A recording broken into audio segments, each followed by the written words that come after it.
Good morning children and welcome back to your chemistry class. Today we shall start with a new chapter, hydrogen. That is the study of the first element in the periodic table, that is your hydrogen.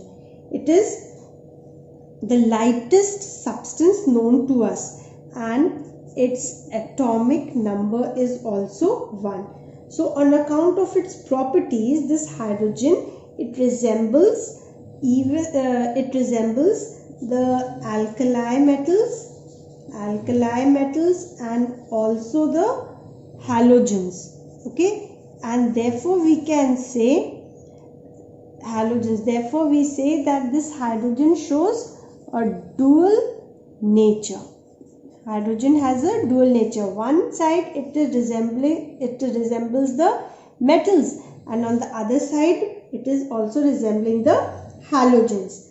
So over here in this chapter we are going to talk about all characteristics of hydrogen over here, like what is its configuration. It is colorless, it is odorless and tasteless.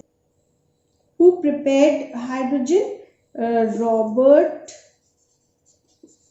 Boyle. He prepared hydrogen in 1672. Okay, and how did he do so? He treated iron with sulfuric acid, with dilute sulfuric acid, and he obtained what? FeSO4 plus H2. This is the hydrogen that he obtained. Okay, then what about Cavendish? What did Cavendish do? Cavendish, he discovered hydrogen in 1766, discovered water. Okay, so firstly who found? He prepared in 1672, Robert Boyle, he prepared hydrogen.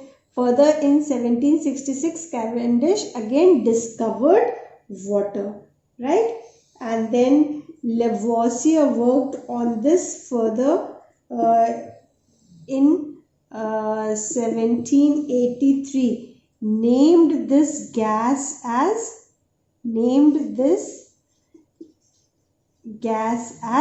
hydrogen gas. Who gave the name to it? Who gave the name to this gas? Lavoisier gave the name to this gas. Okay, so what does this word hydrogen actually mean? Hydrogen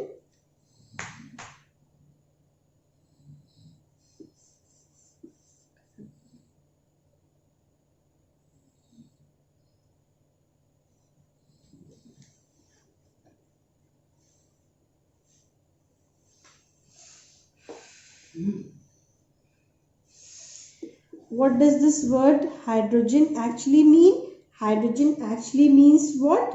Water producer.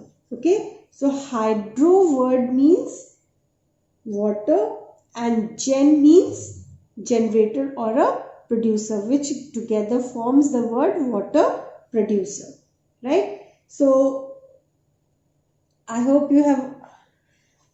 Now let us talk about its occurrence.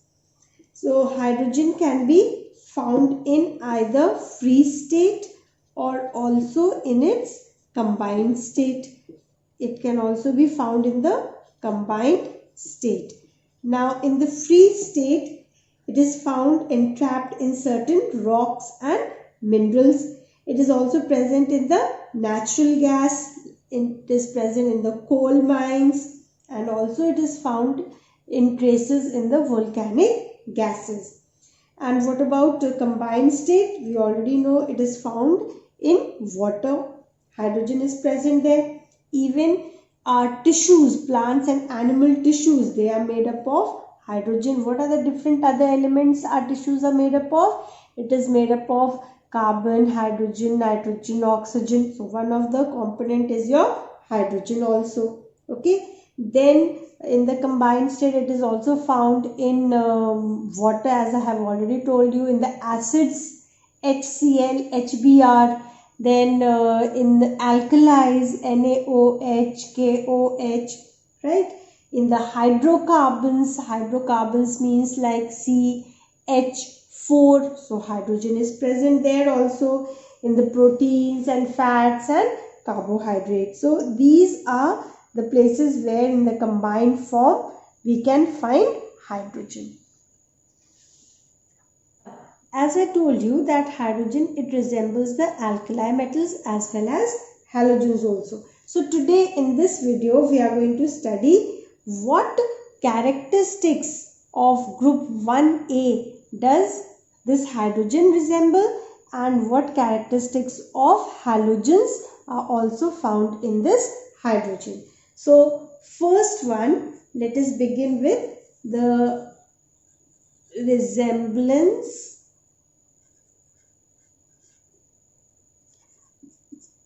with group 1 elements. Okay, and what are group 1 elements called as? Group 1 elements, they are also termed as alkali metals,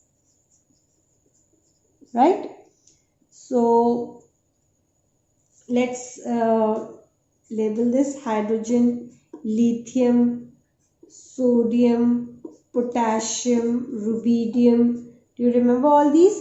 So hydrogen atomic number is 1, lithium is 3, sodium is 11, potassium is 19, and so on. So configurate, this is 1, this is 2, 1, this is 2, 8, 1, this is 2, 8, 8, 1, and so on, right? So now let us talk about firstly its configuration.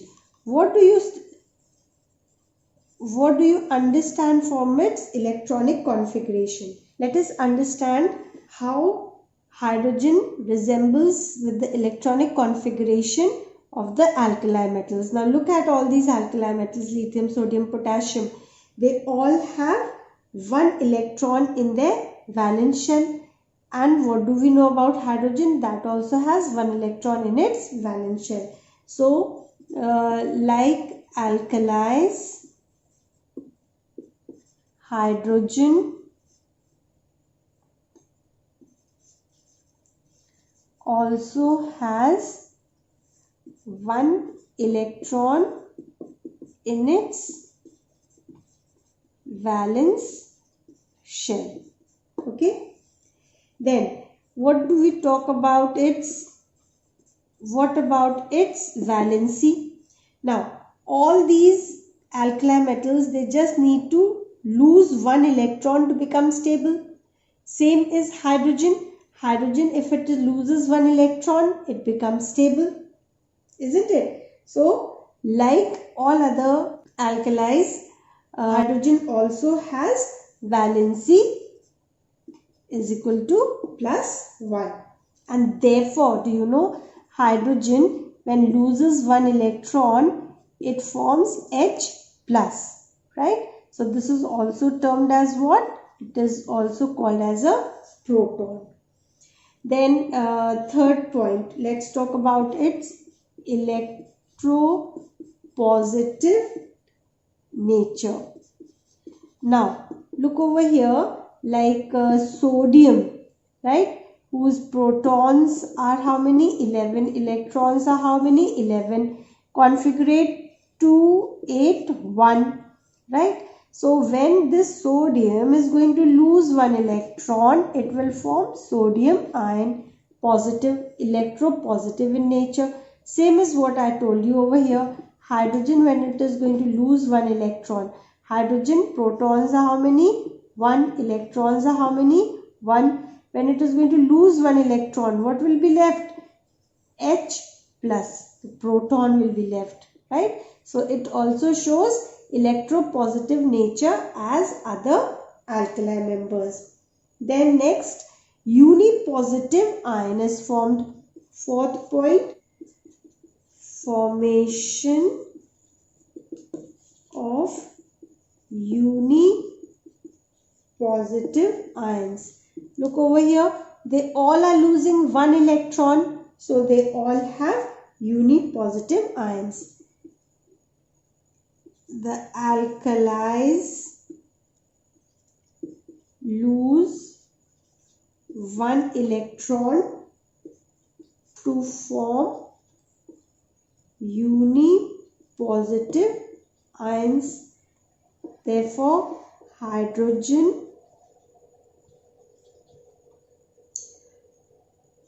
like alkalis also has a unipositive ion. Look over here, it has a unipositive ion.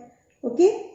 Now next one, the fifth point, combination with non-metals. Combination with non-metals, right? So over here, like alkalis, let's look at the alkalis like Na2. It can easily combine with a non-metal like oxygen, forming Na2O, or with NaCl it can also form Na2S, and so on. Similarly, if we take potassium, it will form K2O, it can form KCl, it can form K2S. So what are we seeing over here? That the alkali metals, they are combining with the non-metals. Now let us talk about hydrogen over here. Does hydrogen also combine with non-metals? Yes, it can easily combine with non-metals to form water or HCl or H2S.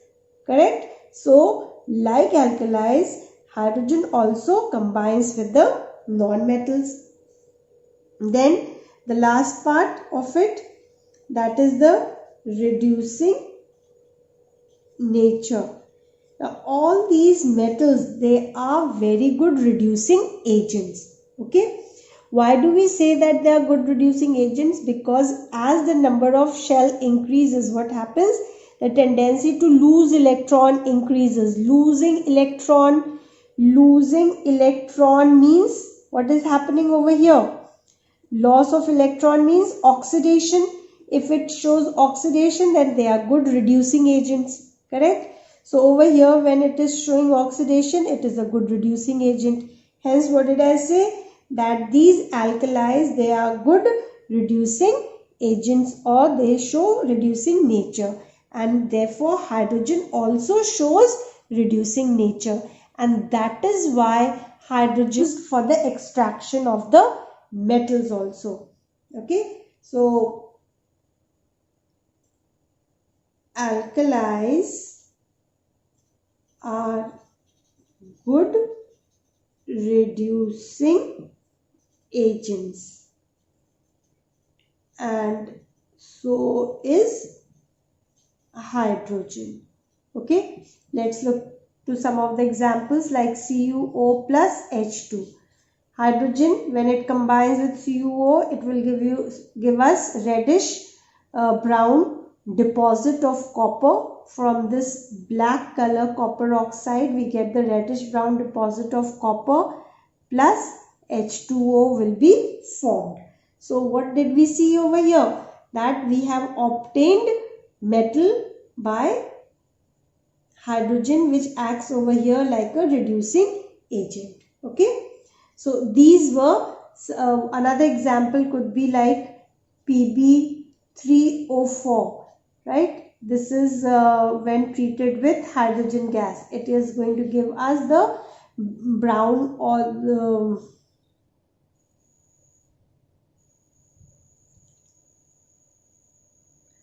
this is going to give us lead plus water.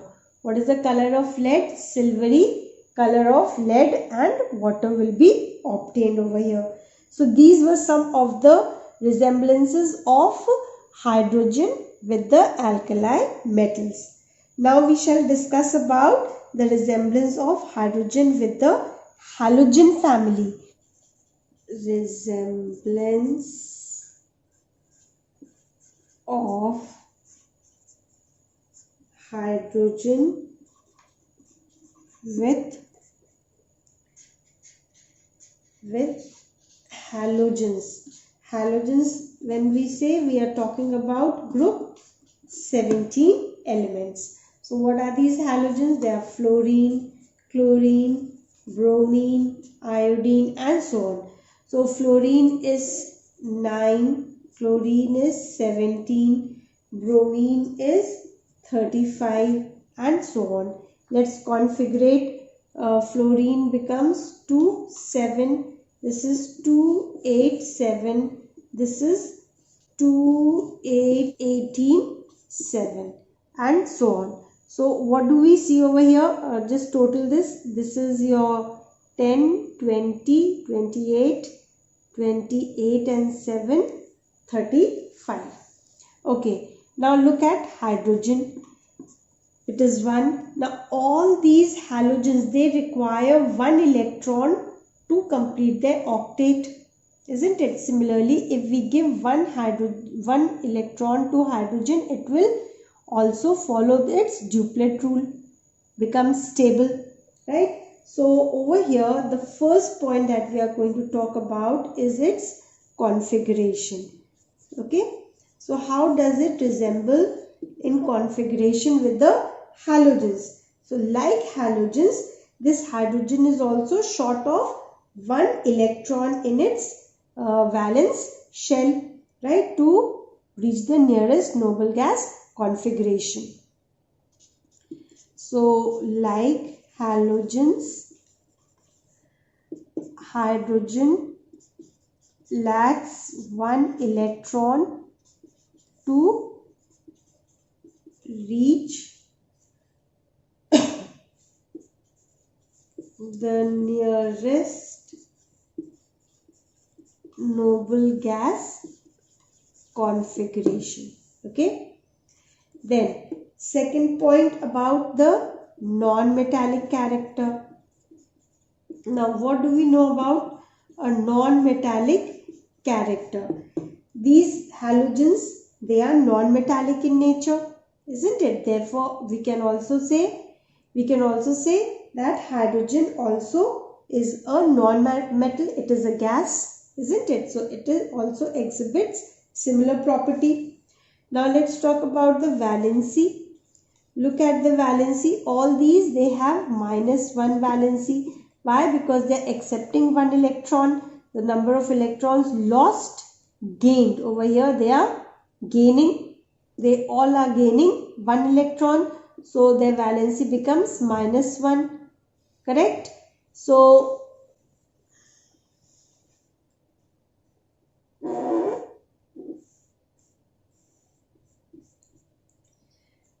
okay, so here what is happening? They all are going to accept 1 electron, isn't it? So when they are going to accept 1 electron, that means their valency is -1. Over here, this is also going to accept 1 electron. So over here, again, its valency will be -1. So valency of all these halogens and that of hydrogen is 1. Then fourth point about its electronegative nature. Over here we saw all the halogens, they are accepting electron to become electronegative. Similarly, hydrogen is also accepting 1 electron to become electronegative. Then fifth point could be the atomicity. Let's talk about the atomicity. Fluorine is written like F2, Cl2 for chlorine, Br2 for iodine. Same manner we write H2 for hydrogen. So it is a diatomic molecule like that of halogens. Okay. Now let's talk about the physical state. Physical state, what do you know over here about halogens? They all exist in the form of gas, fluorine, chlorine. I'm not talking about bromine because bromine exists in the liquid state and iodine is a solid form. So fluorine, chlorine, they exist in the form of gas. Fluorine and chlorine, they are gases. So hydrogen is also your gas. Right? Then talking about its uni-negative ions. So over here all of them have -1 as their valency, uni-negative ion, because they are all accepting electron and therefore they all have a uni-negative ion over them. Thus, what do we say? That hydrogen, it resembles group 1 as well as group 17 elements. Also, in certain properties of hydrogen, it differs from group 1 as well as group 17. Let's talk about certain properties which are neither found in the alkalis nor in the halogens. Okay, so properties